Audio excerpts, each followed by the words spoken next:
Hi, how are you all today? Thank you. Thank you. We are very good. Thank you for having us. Yeah. This podcast is part of project Digital Practices for Inclusive Programs, which is a Erasmus Plus project co-funded by the EU in the field of adult education. And our topic today is about education, tools, languages, and teachers, educators, and people from migrant backgrounds. So this will be our pod about. Are you all ready now for some questions? Yes. And Yeah. we have today representatives and educators and practitioners from the following organizations. Iberica, which is an education center based in Berlin in Germany. And we have CESIE, an NGO from Italy. And we have Clavis, which is an education school for adult education in competence development and languages from Denmark. And Swedes from Sweden, which is a research and education consultant entity. So now, Julia, what are the benefits? What again? The question because of the the sound out. What are the benefits of including digital pedagogy in integration programs for both target groups? Hi everyone, and thank you Abdallah for this question. It's really an interesting question because I think that digital pedagogy can help both teacher and students or learners to create more inclusive spaces. This because sometimes can happen that persons or learners in general can have different or several issues that prevent them to participate in integration programs or also in presence in language teaching classes. This because they may have physical or cognitive issues, or also because as we all know, unfortunately, with the COVID-19 pandemic outbreak, a lot of people weren't able to go to these classes. So the use of digital pedagogy and digital tools can let teachers develop materials that are directly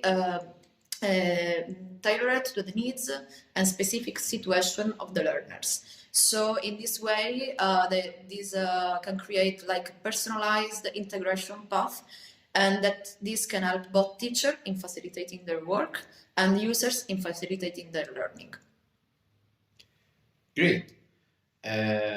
This can lead us to another question to Jeppe from Denmark to tell us what are the challenges when creating these kind of activities for the project target audience and users? Thank you, Abdallah, for the question.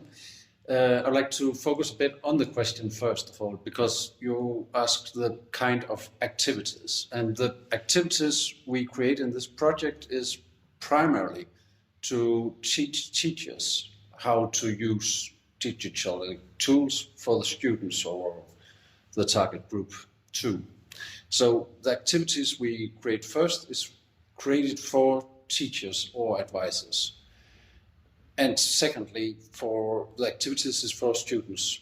So one of the main challenges for a teacher is if they have to use new technologies and new innovative ways and new theories, they have to spend time on practicing.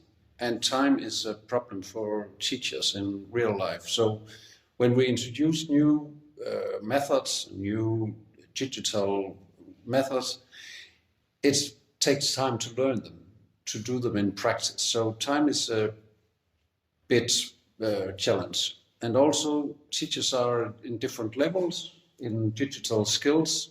So some teachers are very fast in using new ways, new technologies, and other teachers have to spend more time. The same with students. Some students are fast to learn, but our target group have special needs. So when we are designing, one of the challenges is to engage all of them in the activities, also if they have special needs. That was a bit of the answer to your question. Thank you. But maybe we can continue the reflections from Scandinavia. So we go to Lavinia from Sweden to tell us from her perception as practitioner and trainer,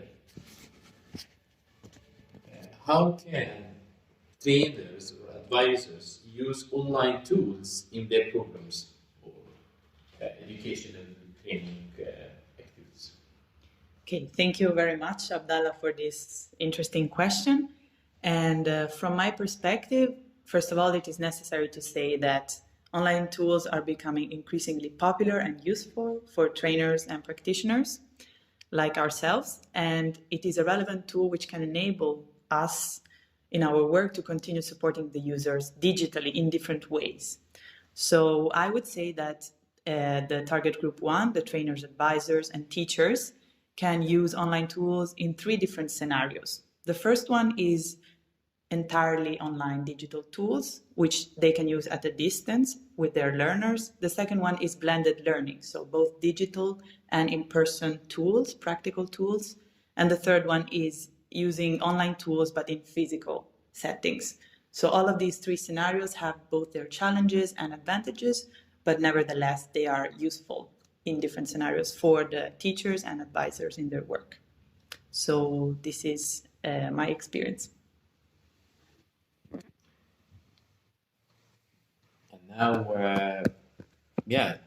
to have a little bit some reflections from you, Carolina, representing Iberica, the project's leader. You have, heard 3 of the partners giving some reflections now. And for sure, you as the project leader, representing the project coordinator, can tell us a little bit more about how you envision some aspects. And mainly the question here is, in which way do you think a digital resource can improve your professional skills as a teacher or a trainer or advisor? Thank you, Abdallah. Thank you for having me. Last but not least, the teacher's voice. Well, I believe that digital technology helped me improve greatly on my path as a teacher.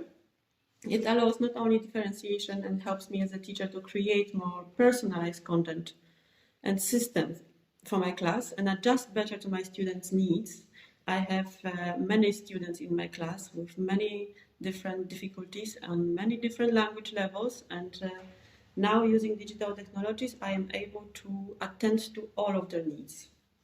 Those students who cannot follow the class can repeat the question, can work in their own time, and I can pay more attention to them while the other part of the class works and progresses in their own tempo. I am also able to enhance my traditional way of teaching and constantly improve my instructions, keep my students more engaged, introduce a fun factor, and use unlimited resources of online teaching materials like videos or newspaper articles or interactive exercises. Plus, there's also one thing that I'd like to mention. We are not only language teachers, we are also educators, and we prepare students for their life in a foreign country. So digital skills will be needed afterwards on their career path. And I'm really happy that I can also teach them this. Yeah, thank you. Just to give the listeners a little bit what we are doing here. We are here now in training in Berlin to learn more about how we can adopt educational material in different online platforms. So after this intensive training about Moodle and some of the open source platforms and how we can put our material there, Maybe we can just have a quick reflection about the past 2.5 days of our training quickly, and you can just tell us in few words or sentences how do you feel about it, and how this will be useful for the next step when we are implementing our courses during the testing phases. So maybe we can start by Julia from CESIE or Jeppe. Yes, I'd like to start because we've been here in Berlin for several days now, and we've been working quite intensive, and the work has been separated in many different ways because some of the way we've been working was very technical and some obstructions we have to solve, but also more meaningful. We have had a lot of discussion about how we can reach the target group and what is important when we produce new methodologies and new ways for engaging both teachers and target group 2, the students, the migrants. So both technical, we have been talking about it, we have been trying to reach consensus, so we work at the same way, all of us, and more interesting how all the discussions, it's been very meaningful. Yeah, thank you, Jeppe. For me personally, I was learning a lot, and also I was getting a lot of inspiration from all the team about the different tools and activities and how to put them. Coming from a background as just a practitioner, but not an educator, but a project designer and implementer, it was quite interesting to be working with the teachers and educators to see how they look into the materials and how to put them online. But I was also impressed also by the modules and the material which was presented also by Iberica. So maybe Carolina can tell us a little bit, some of her reflections or the takeaways from the training and our practice with the Moodle and H5P and other plugin tools.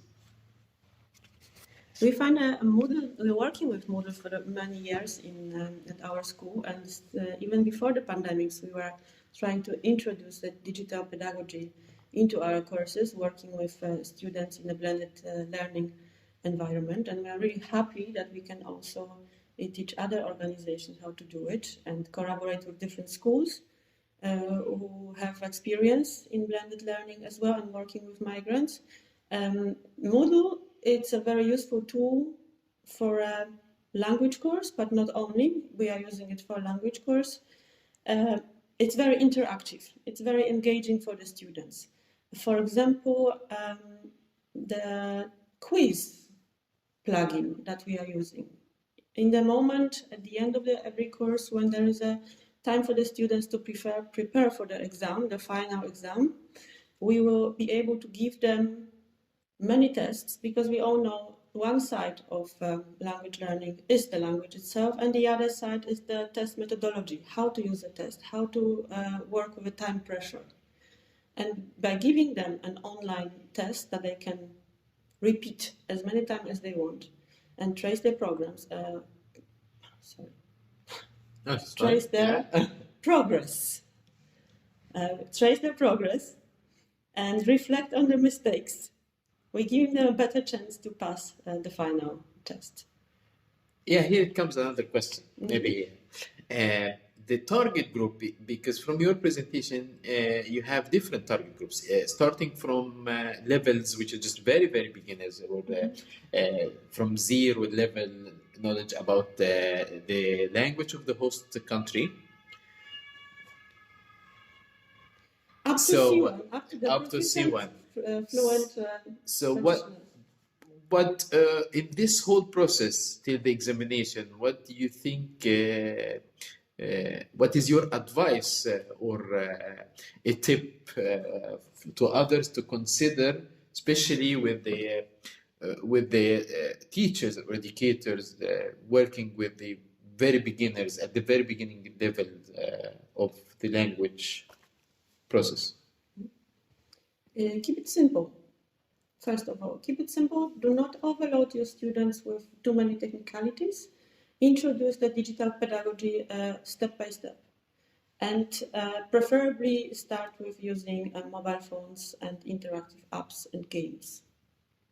Oh, Because a student, an adult person who is learning a new language, you will have the same approach as for 6 years old who's learning how to read and write. Simple words, simple sentences, simple games, simple interaction, and then you can build on this.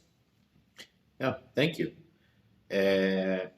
Just one word or sentence about impressions, or how do you feel now after the training, Lavinia or Julia? Just personal impression. Tell us. Oh, was it good, great, puzzling? Oh, I still need to say. I'll just give you now. Who would like to have? Julia?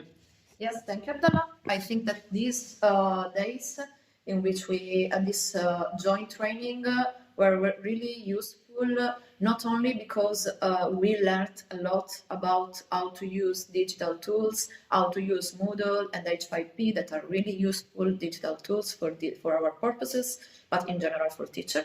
But also because I think that knowing different people from different context and background and with different professional skills, it's also really helpful and useful for us because, for example, we have Carolina, that she's a teacher, and we have other duty in our work. So I think that this exchange of skills, opinion, and way of thinking, and also digital tools in general, it's really useful for us. So it was really, really fruitful this training. So thank you.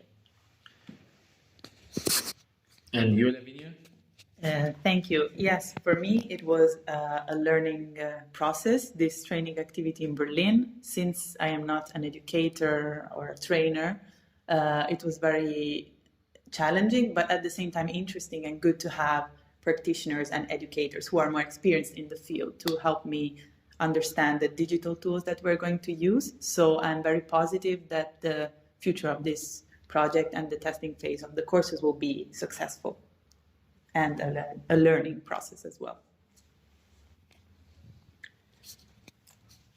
Thank you all. We are now by the end of this episode of our podcast for this project, and we for sure will have some other recordings from the partner countries at later stage during the project. Thank you all. Thank you. Thank you.